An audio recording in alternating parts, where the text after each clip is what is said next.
Shadows, the horror movie Heroes by Clouds. Read by Distracted by Books, Chapter 33, Betrayal. Shigeru stretched and closed up his pawn shop. Not too many villains had come into his shop this time around. Only those two kids, but somehow he'd ended up with less inventory than normal, even though he could have sworn he brought the same amount.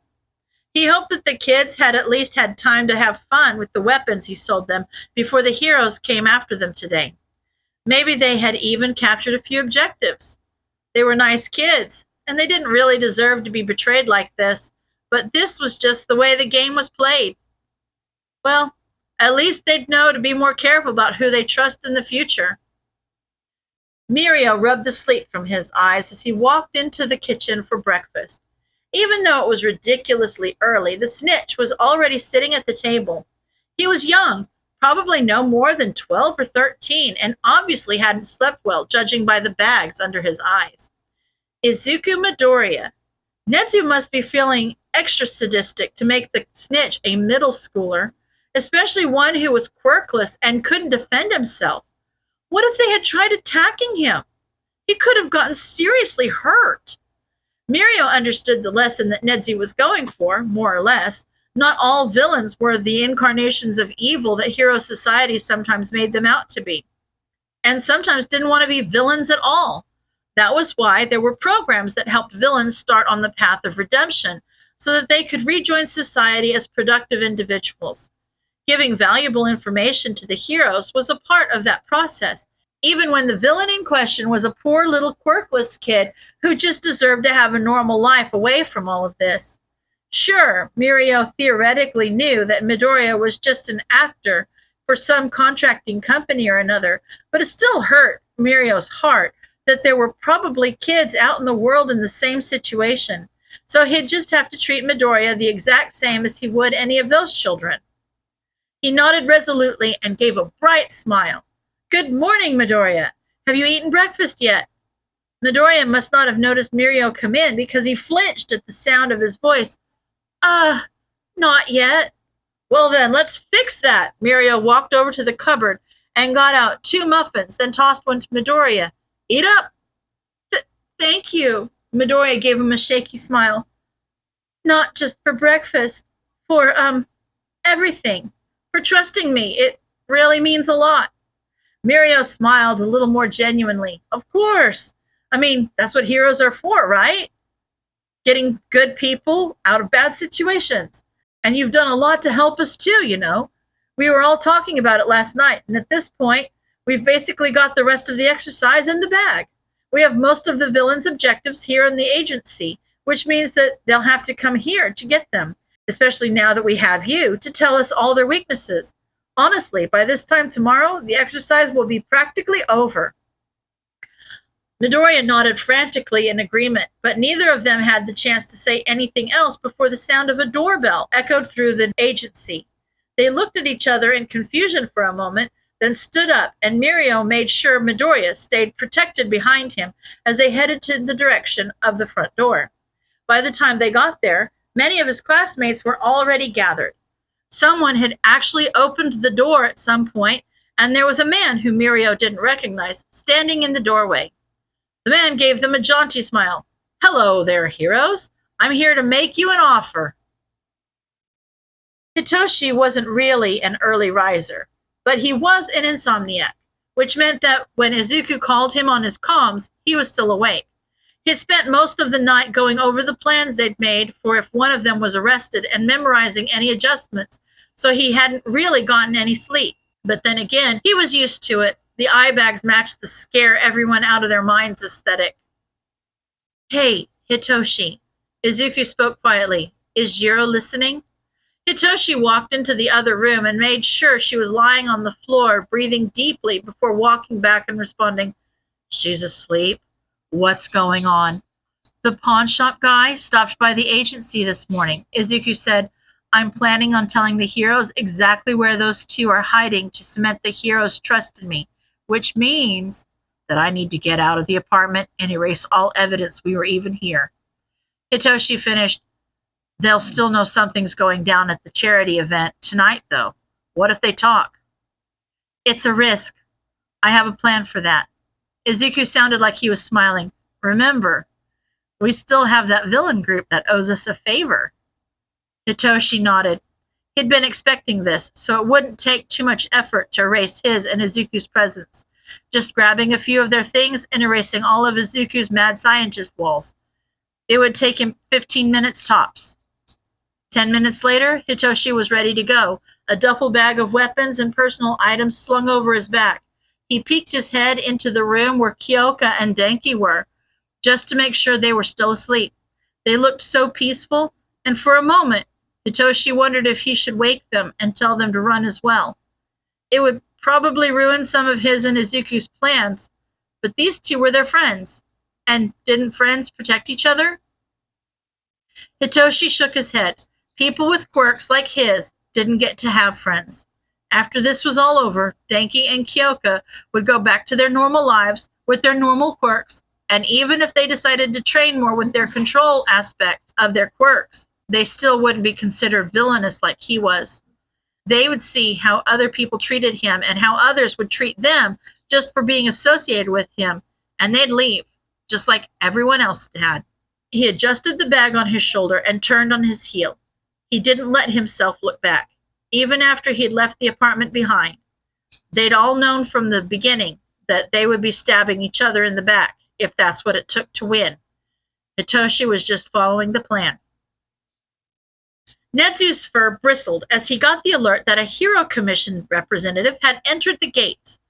They didn't show up every year, but more often than not, someone from the commission would come sometime during the exercise and demand to see how the students were faring. They framed it as an evaluation of the teacher's effectiveness, but they all knew what it really was. They were looking for the best, brightest, and most easily manipulated students to turn into their own personal weapons. Netsu would just as soon throw them right back onto the street, but UA received a healthy portion of its funding from government subsidies, so his paws were tied. Oh, how he hated humans and their red tape.